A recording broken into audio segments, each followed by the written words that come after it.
12th, 2004, with my peace treaty and the terms of the peace treaty, that there were no presidents, there was no presidential election, and there were a lot of other terms, and they breached the peace of the contract.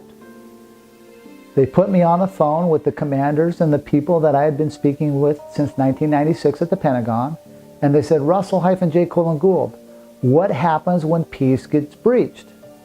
I was like, heck no. That means I got to go to war.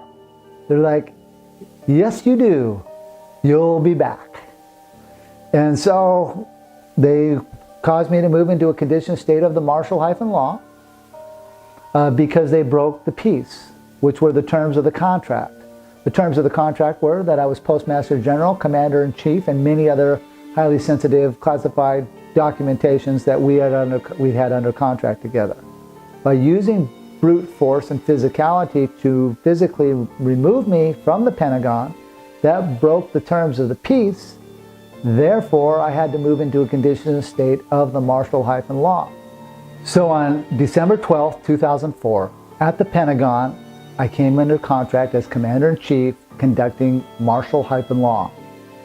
What that meant is I conducted the largest military court-martialing in the history of planet Earth, taking down the World Court at The Hague, as well as the world judicial systems, trying to stop these wars that were falsely being perpetrated upon the great citizens of this country, as well as the citizens of Iraq, Afghanistan, Yemen, and around the world.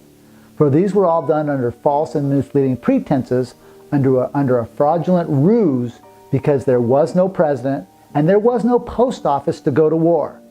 And I published that, and I conducted the world's largest court-martialing at the Washington Obelisk in Washington, D.C. every 45 days for 4 years, where I conducted numerous trials with 20 to 50 video cameras on me at all times, with their microphones, with a Chinook and Apache helicopter sometimes above my heads, with their cameras out, with their guns looking at me.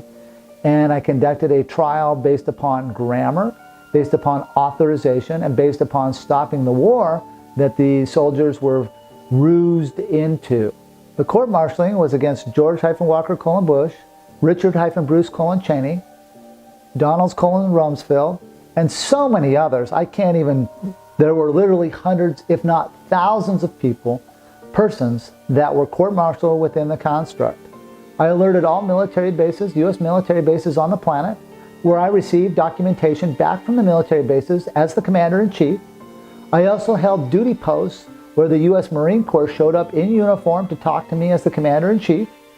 I met with many Navy SEALs. It was just a copious amount of work. There was over 10,000 mailings that went out in the trial itself.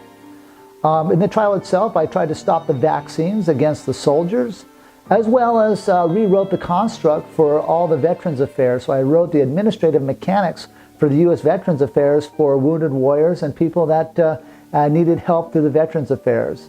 So it was a very tedious task. That task alone took me 3 years to rewrite the whole constructs for the Veterans Affairs, using more natural pathways to help heal the post-traumatic stress syndromes and the trauma that was being inflicted upon the soldiers, as well as I wrote constructs as well to help the land that was being damaged on the other end and the people on the other end in such like Iraq and Afghanistan.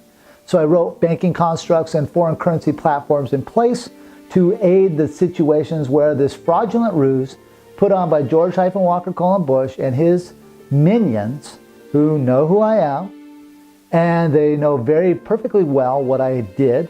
But I was told specifically by Donald Davis, a U.S. prosecutor, the reason why the federal judicial system was beating me up and kicking my ass is because George Bush told them to do it. So someday, George-Walker Bush, you and I are going to get in the same room, and we're going to have that talk that you need so very well.